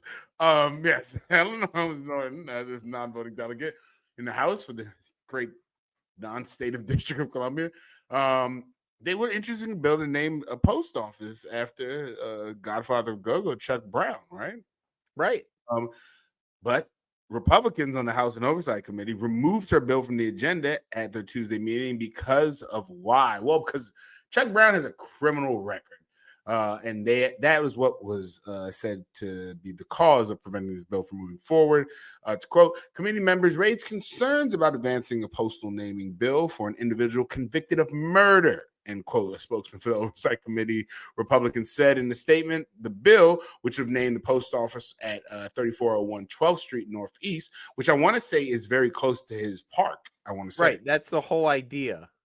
Was withdrawn to allow for allow for further review and discussion. Norton said during the hearing that she was deeply disappointed. I was going to say something else by the move. In her younger years, she would have had some choice words for that. No, exactly, but just deeply disappointed. Says her staff. Quote, DC loves Chuck Brown. He loved DC, end quote, Norton said. Quote, he had a significant impact on DC's history, culture, as well as music. I regret that Republicans on this committee refused to honor this legend. GOP congressional intervention in district affairs is about distinctly DC as go-go music. This is true. So much that on April Fool's Day in 2023, the DC Council spoofed the House Oversight Committee with a post about a fake GOP bill that would impose mandatory maximum song length limits at concerts such as go-go performances and go alongside an image of Brown. The district, which is subject obviously to congressional oversight because we're out of state, is facing more than a dozen GOP bills that would overhaul local laws and policies, namely on criminal justice and policing. They tried here first before they tried out in the rest of the country. Right. But Tuesday's decision to block the local post office naming caught local officials more by surprise, given Brown's image as a DC icon. I mean, yeah, again, we don't really talk like, yes, he went to Lorton for this murder conviction. In the 50s. 50s. It was a while. Yeah, exactly. Where he learned to play guitar. Yes. Like, exactly. let's not gloss over. Okay. It's reform at its highest level, right? It's reform. Exactly. He didn't kill anybody. He was there when somebody got killed. Okay. This is like an example of, I don't know if anybody saw the John Oliver about felony murder, but there's all kinds of people who are serving time for felony murder. Yes. Where they didn't actually do any of the killing and they maybe didn't even do the felony. Just like their car was used in a felony where somebody else died. That doesn't make them guilty of murder, except in this weird case where we have this law called felony murder. So he ends up going to Lorton. He learns to play guitar in Lorton, forms a band in Lorton. Yeah. Lorton's the prison, by the way, for people not from around here. Like it's not just a place in Northern Virginia. It's where DC used to send its. It's a federal prison. It's a federal prison. It's now housing with a watchtower. It is now very fancy apartments. Yeah. And I did a wedding at the baseball field there. That's insane. Which was creepy. Yeah. And so like he goes to Lorton and he invents go-go basically in Lorton. Right? Yeah. He's playing blues guitar there and he's funking it up a little bit. And he gets out, by the way. Let's be clear. He serves his time and is released. He doesn't like just skip town and come back or whatever. He gets released and he comes back to DC and Bustin' Loose is born. Yeah, Bustin' Loose, the 1978 chart-topping hit. Quote from my good friend here. It is clear to me that the legacy of culture of DC is under attack by congressional Republicans, and we should all be really concerned about it. End quote, said my good friend, council member Zachary Parker. And a shameless plug here, because we are in election season, Zachary Parker, 2026.com. Please go donate. Chuck Brown is a legend, and Ward 5 continues to celebrate his legacy. And it's sad that we're even having to defend awful legislation or have these debates about DC culture and our people. And naming post offices is the least controversial thing that Congress does. Yeah. It's often the only thing Congress does. Yeah, right? It's like the one thing that they can do. Yeah, they can't agree on anything else, and the people are like, they're fine with like, all right, you want to name the post office in your hometown after whoever, that's fine. They don't care. But because this is the district and because this is a Black music icon, they care. Yeah. There are lots of post offices named after people with criminal records, by the way. That doesn't seem to bother them if it's got to be a few Confederates out there, right? Yeah. There's got to be a few Confederates. What's the little treason amongst postal friends? I mean, yeah, like what are we? Like, come on now. I grew up off of Lee Highway. It's fine. What a great highway! Great general. What a great general. What a great general. Goddamn Yankees buried their dead in his wife's rose garden. Yeah, that guy. All right. Well, what else you got on your Tez talk? Oh, the other one is this. I may pull up the article on here. But it comes from our good friends at Zillow. And Zillow made a change, right? I want to say they are probably the largest when it comes to largest for real estate posting. But also, too, they are in the real estate business as well, too. Similar to all of them, Redfin and whatnot. But what did Zillow do? Zillow removed, and now we're getting back to the essence of what these Tez Talks used to be. They removed their climate surveys basically from their listings. So they did this. They did this recently on here. Hold on, pulling up the actual article itself, which I heard on Marketplace, obviously. Our good friend Dr. Fairweather had a whole Instagram video about this where she was like, hey, at Redfin, we're keeping our climate scores on our listings because people actually use that and they care about that. Yeah. And over at Zillow, they took it off. Yeah, they took this off. And it's I guess there's a few things around this, right? And I think even for myself, I as a personal story, I was actually very close to signing a contract for a place in Ward 5. And I did not actually know that Zillow offered this climate risk, these climate risk. And basically what it is, it's basically you can go in to Zillow, and number one, it's not like this is out in like front page news. It's fairly kind of buried into the actual listing, but it was climate risk scores, right? So you would see things from like drastic heat, and it would give you basically within a year, I want to say 5 years, within 30 years, what this would look like. And I should have sent in the image of the place I was looking at. But what it said basically is for severe flood, the place I was looking at was a 7 out of 10. So it was a 15% chance in the next or this year of a 1 inch of flooding. In the next 5 years, it was 61% chance of 1 inch of flooding. Next 15 years, it was basically Noah's Ark, 92% chance of 92% chance in the next 15 years of this. And it's just, and it wasn't everywhere in the area, but it was obviously the way the land was, like where these houses. Yeah, the shape of where your house could be. Yeah, the water. Yeah, it clearly was like water is funneling into that, and no type of sump pump was going to go ahead and save you from this. And I think there's a few things around this. One, you should have, just based on where we are with climate change, I think people are making a house is the largest purchase anybody's going to make. Most people are going to make in their lives, and giving homeowners an opportunity to because it's this literally, I scrolled down to the bottom of this property randomly. I was maybe a week away from signing this contract, and I randomly went to the bottom of the listing, and I was like, oh, climate, let's take a look and see what's happening. And I was like, 7 out of 10 seems very high. And I looked at other ones, and it's like 1 out of 10, right? 1 out of 10, 0 out of 10. Like in most places, for all the things. But this area had 7 out of 10. And I was like, and then as I did more digging into some of like the disclosures that the seller was giving, there had been they had a sump pump, it failed, there was flooding in there, and that's prior to like the next right now in next 5 years, 61% chance, right, over 50%. But yeah, I just don't. I find I understand why Zillow would want to remove that.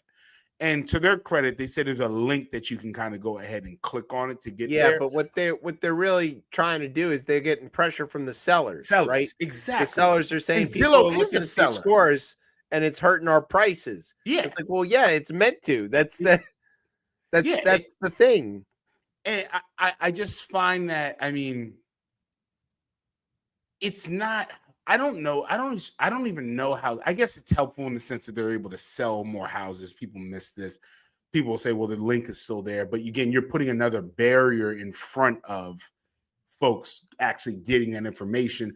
Again, when it's not like it's the first thing you see. It is at the bottom of, or was at the bottom of these listings.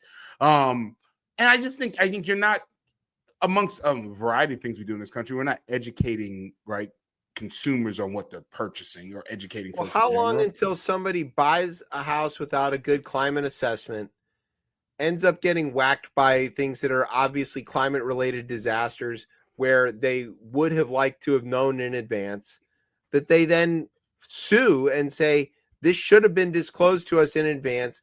Here's evidence that you knew that this was a problem because you've got a link here. You've done this research and all this stuff. You could have disclosed this more openly to us, but you didn't. You know, it'd be one thing if they didn't have the information at all, right? Then they could claim they didn't know. But they've got the information. You used to publish this, and now you're not publishing it. You know, we're owed this information to make an informed purchase, and you withheld it from us. How long until that lawsuit happens and forces it back onto the front page? I mean, maybe. I guess. I mean, it's a private company, right? Yeah, but companies that don't warn about the dangers of their products end up in court. You know, that's what happens with lawn darts or whatever. Like, if you don't explicitly tell people, don't jam this in your eye, they're going to sue you over it. And if you knew that this house was in a flood prone area due to increased flooding related to climate change, and you didn't disclose that, you might be on the hook.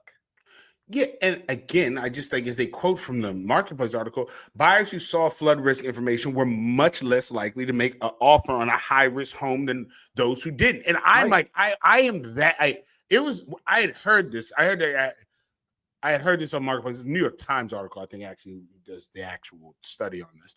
But when I heard it, it was just kind of one of those things like, what the fuck? Like, I literally said it out loud. I was like, well, huh? Like, and as a person who could have easily been trapped into, again, having a 30-year mortgage on something that's going to float away eventually, very soon. And I get it. I know this is capitalism at its highest, and it doesn't care if you live or die. But this just feels, especially where things are moving. And like, here is one area to have this, but if you're deciding to purchase property in South Florida or other place, right? Or the Carolinas, like, or the fire ravaged West Coast. You know, I mean, this is the thing that we've talked about, you know, for years on this show, is that the climate disasters are coming. They are happening already. They are coming faster and more furiously. The codes are not keeping up with it, but in places where the codes are requiring, you know, houses to be lifted higher or to move their electrical service higher or whatever, it is, people are not prepared. People are unprepared even without climate change for the actual cost of maintaining the built environment. Right. The cost of maintaining the built environment is more than people understand, and they are not willing to pay for it. As somebody who does maintain the built environment, let me tell you, it is very difficult to convince somebody to spend money to upkeep something that they don't understand or can't see. But it is critical. Okay. Now let's add climate change into that, and the amount of expense it will take to reconfigure all of human society to deal with this and recondition our culture and minds to deal with this is out of reach of what most people can understand. And they're not going to want to do it. And so here you have an example where Zillow's like, well, man, it's just too uncomfortable. We don't want to show it to them. And then you run a risk of, right, because there's even somebody's going to sue the shit out of them for it. I'm telling you now. I mean, couldn't this also, there's many things that could tank the housing market, but if you have enough people who are uninformed of buying these places, right? Not only could it tank the housing market, it could tank insurance markets as well, too, insurance is already completely fucked as a result of climate change, right? You've got whole states that can't issue policies. You've got flood-prone areas that can't issue policies. We had a problem with the government shutdown where certain places that are in flood-prone areas require certain kinds of insurance, but because the government wasn't open to approve those things, they weren't able to move forward with the houses, and that did impact the market. But the insurance companies can't get reinsurance for themselves to cover these losses because the losses are greater than what they can take in premiums. The losses are so astronomical that the price of the premiums for this kind of insurance, for home insurance in places that are affected by climate change, is unaffordable. I mean, just not unaffordable like it's uncomfortable. Like it costs more than your entire paycheck every month. It is a problem that will require people to move to places that aren't in these disaster areas. They're going to have to leave the coasts. They're going to have to leave these mountainsides where they can landslide due to the wildfires. We are going to have to reorganize society. And if it's the price of insurance that forces them to do it, then that's what's going to happen. But this is just a cop-out. Right. They obviously know it's a problem. They know it affects their sale price. And there's other people who are doing it who had data to show that it impacts the behavior of the people who are looking to buy houses. It clearly does. I'm talking about full stop. I reached out. I did not sign the contract at all because I was like, wait, no. I'm going to be legitimately underwater. Yeah. An inch of water in your basement is a lot of water. That's a lot of water. A lot of damage. That's a lot of damage. I mean, that clearly, you could be upwards. And I don't feel like you could be upwards of like $40,000, depending on what it depends on the circumstances. Circumstance of what's happening down there. I found this story. And this is where you think government should come in, right? Where regulation should come in.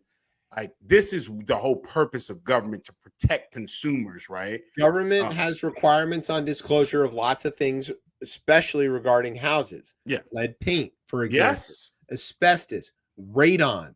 All of these things are things that have to be disclosed when you're buying or selling a house. Radon's a good example of where climate change is, because it's not like the seller caused the problem. Right. Yeah. They didn't create this issue, but they are now subject to it. They have to disclose if there's radon around.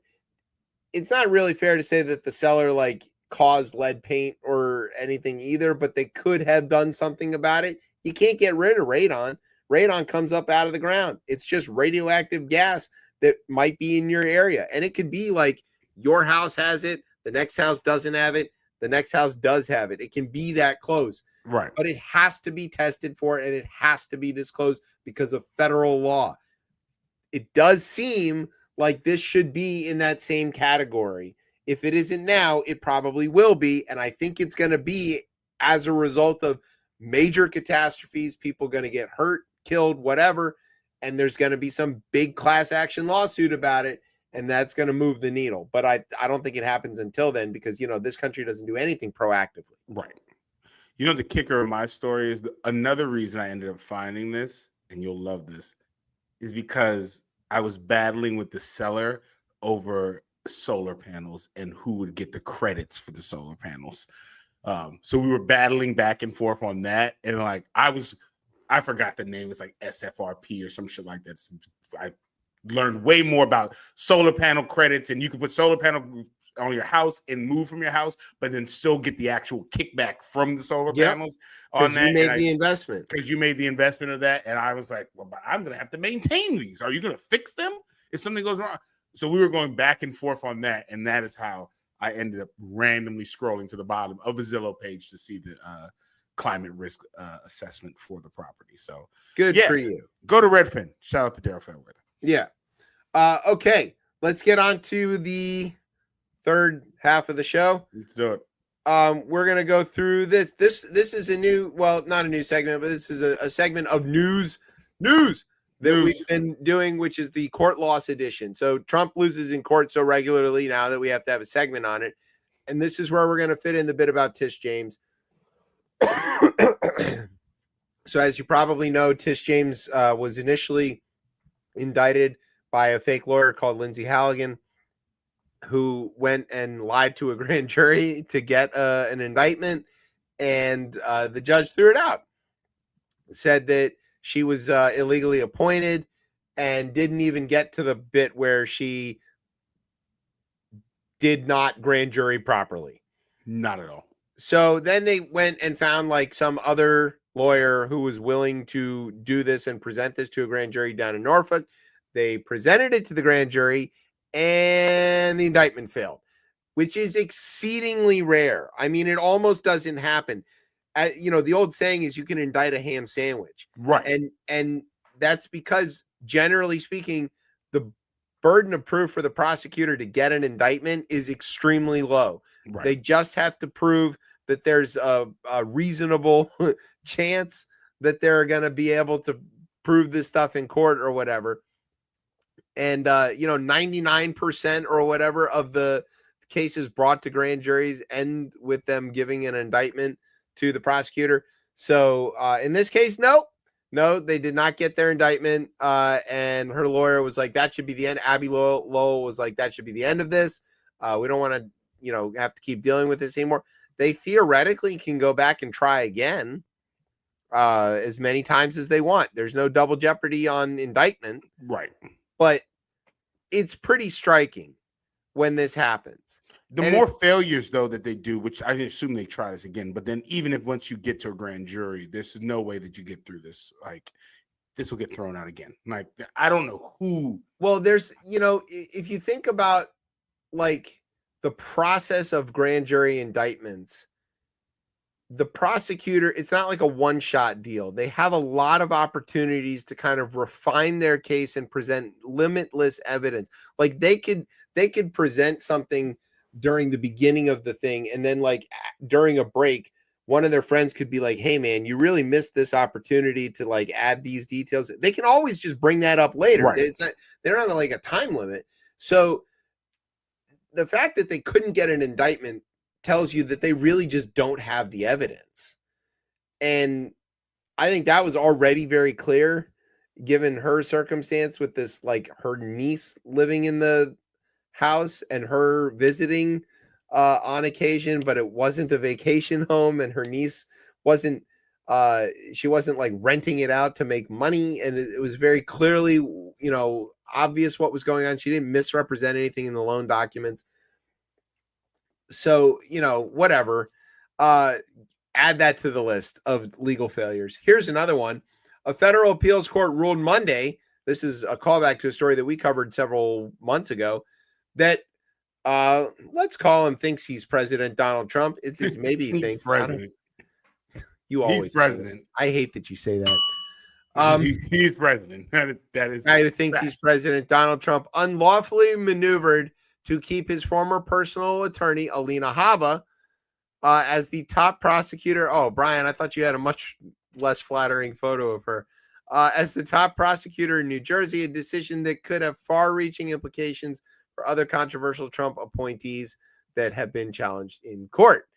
In a unanimous decision, this is the part that I really like about this, the three-judge panel for the U.S. Court of Appeals for the Third Circuit ruled against the extraordinary steps that the Justice Department deployed to bypass Senate confirmation.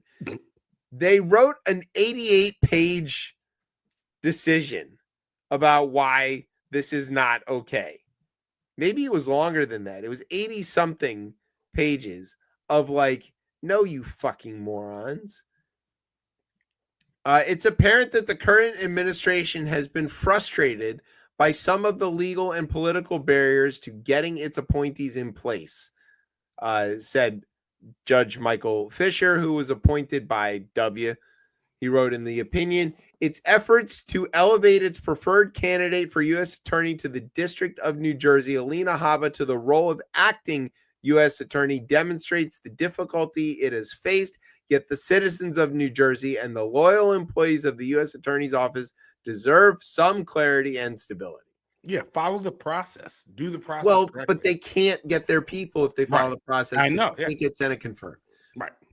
Okay, so that's 2 on our tally today. Here's another one. The Trump administration escalating use of warrantless immigration arrests in D.C. this year probably violated federal law. Probably. Yeah. Very definitely did.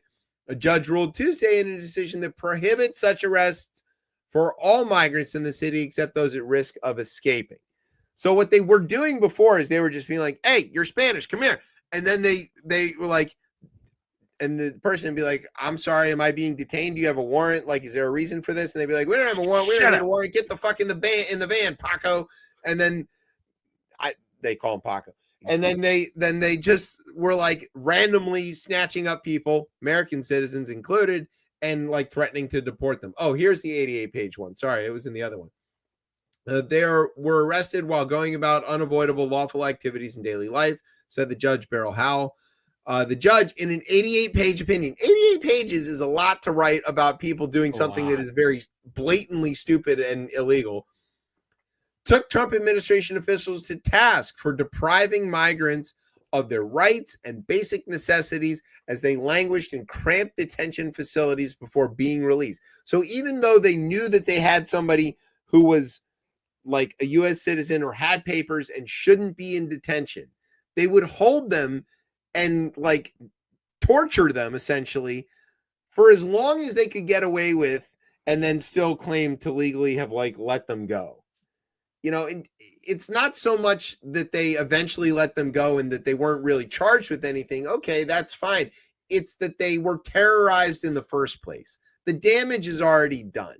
You can't unring the bell. Yeah. All right.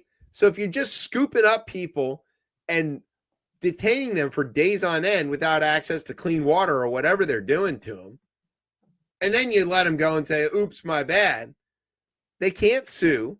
They can't get any sort of recourse for this. What have you done? You have terrorized a specific group of people, which is what they're trying to do in the first place. Right. So there's Greg Bovino. Everybody loves this guy. He's the guy who likes to pepperball reporters. Yeah, the judge criticized immigration authorities, quote, systemic failure to follow the law. They couldn't even follow these guys are lawyers, theoretically. And top administration officials, including Chief Border Patrol Agent Gregory Bovino, had repeatedly misstated the legal requirements for warrantless arrests in public comments. So he's going out in public, stating something as legal that isn't. And he definitely knows better, and he's doing it anyway. You do need to wonder why people like to melt their ice. It just does start to become a question. Who might see something like this happening and say, this is a bridge too far? I'm just saying, like, I'm not saying today's the Luigi's anniversary of his action, by the way. Just wanted to point that out. It's also my birthday, so that was a nice birthday present that he gave me a year ago. Yes. I'm not saying people should go Luigi on this. I'm just saying that happy birthday. Thank you. I was trying to avoid it. Sorry. What? Yeah, well, I don't want to get older. I'll tell you about that later. It's rather be dead. No, I just want to stay not as old as I am now. I just don't acknowledge the birthday. It doesn't happen. Okay. See? I'm learning from the Trump people. Yeah. So, like, Trish McLaughlin had to show up in this. She's the best. Assistant Homeland Security Secretary. She's the mouthpiece, right? She criticized the judge's ruling. She said DHS conducts enforcement operations in line with the U.S. Constitution. Apparently not. And all applicable federal laws without fear. Apparently not. Favor or prejudice, and will continue to do so. Apparently not. Officials did not immediately say whether they would appeal. Hooray! Yay! Law. So no more checkpoints in Columbia Heights, but for now. All right. Let's get back to the Commonwealth, shall we? So one of the cool things about the Commonwealth, not that cool, is that we have state-run liquor stores. Not that cool. Which is not that cool, but here's the deal with that. If you buy hard liquor in the Commonwealth of Virginia, you're buying it from the Commonwealth of Virginia. This is okay most of the time. The prices aren't really very different than, say, in Maryland, and occasionally they're a little better because the state can buy in bulk, right? They can be like, yo, we want this much Jack Daniels for the whole state. Get a good deal. And sometimes they're able to like source special stuff, and they do these lotteries and all that kind of thing. It's kind of nice, but it's not, but it also like, these are the very Soviet sort of stores. Yes. And you feel like a criminal every time you go in there. Every time you go into these. But the other very funny thing is if you buy, say you buy a half pint with your credit card, when you look at your credit card statement, it'll say government services. Yeah. $12.99 or whatever. That's, like it doesn't say you went to a liquor store. It says you purchased government services, clearly. Right. Okay. So that being said, we do have a we have a state liquor what do you call that, cartel. Here's this story from ABC News. You ready? One Virginia liquor store had an unusual patron this weekend. An inebriated raccoon found passed out in the bathroom. According to the Hanover County Animal Protection and Shelter Authorities, found the masked bandit collapsed in the bathroom of the Ashland ABC store. That's the ABC's the Alcoholic Beverage Control. Saturday morning, where the furry burglar had ransacked shelves and drank multiple types of alcohol. In a social media post, officials said that they took the, quote, very intoxicated raccoon back to the shelter to sober up before releasing him back to the wild, quote, after a few hours of sleep and zero signs of injury other than a hangover and poor life choices, he was safely released back to the wild, hopefully learning that breaking and entering is not the answer. Back into the wild. Okay, here's the thing about raccoons. They're wicked smart, as they say up in New England. Yeah. That raccoon has learned an incredible lesson. And it is not to do this. It is to do this. How great this is. Yes. And also, a thing about raccoons is they are good communicators with the other raccoons. And he is very definitely going to tell his friends, come along with me on the next one. Here's how we can do this. They have opposable thumbs, right? They can open doors. They can do all kinds of stuff. So the raccoons are going to come back. And as they keep getting tamer and tamer because of their interactions with human beings, and they're sort of domesticating themselves a little bit over the last, few decades, make sure you got locks on your liquor cabinet. I'm telling you, these furry little jerks are going to steal your good booze, and they're coming. They got a taste for it. They're coming back like a teenager. I mean, look, I thought this was Rocket from. That's what I thought. I was very sure they were gonna make him into a mascot and be like, Bradley Cooper, could you please give us a hand? Right. But no. They're the ABC store. They're not fun. They're not fun, cool. Yeah, if they happened in Maryland, a local store, they would have been private industry needed to get this one. Yeah. All right. The last one, speaking of private industry. Uh-oh. Okay, friend of the show, Mike Lindell. He's been going strong since smoking crack. It's a hell of a drug. Hell of a drug. Okay, you ready for this? All right. Strap in.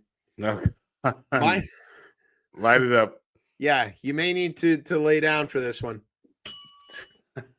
Mike Lindell, the CEO of MyPillow, still, and and prominent 2020 election conspiracy theorist, filed paperwork on Wednesday to do what, Tez?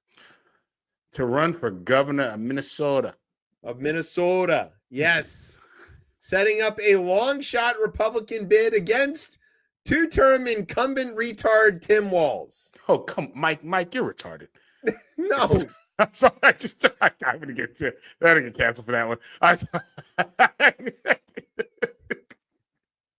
Okay, let's just be clear. That's not an okay thing to call people. It's not an okay thing to call Donald Trump or Donald anybody Trump else. The one that said, look, clearly he was talking about Mike.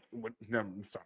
I'm just trying to He's a charity case. He's a recovering addict. That is true. I'm sorry. He has smoked himself the R word. Redacted. That's the word. That's the word.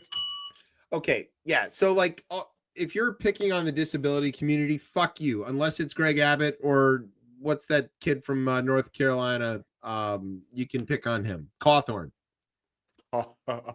Otherwise, fuck you. So, I was listening to something the other day and someone called Greg Abbott Wheels. Governor Hot Wheels. That's what Jasmine Crockett calls. I thought of you immediately. Thank you. Immediately. So Mike Lindell for Governor Committee has registered with the state's campaign finance board on Wednesday, according to court filings, allowing him to officially start to raise campaign funds. Now, you may be thinking to yourself, well, he's a CEO of something. What does he need to raise campaign funds for? He's probably got plenty of money. Okay, first of all, he hasn't officially announced it. He says he's going to announce on December 11th. I don't know why that's the date he picked, but okay, cool. Why doesn't he have any money to self-fund this campaign? Oh, he's probably broke because of all the suits that have went after him for his, defamation of all, or like, I assume Dominion might have something out against him. I can only imagine there's probably a bunch of people who have lawsuits against this guy. That is correct. In June, Lindell and his media company, Frank Speech, were found liable for defamation in a federal lawsuit brought by one of Dominion Voting Systems' former employees. That's just one person. And ordered to pay $2.3 million to the former staffer, a separate defamation lawsuit by Dominion itself, which argued that Lindell refused to stop repeating false claims that its voting machines were manipulated to rig the 2020 election, is still pending.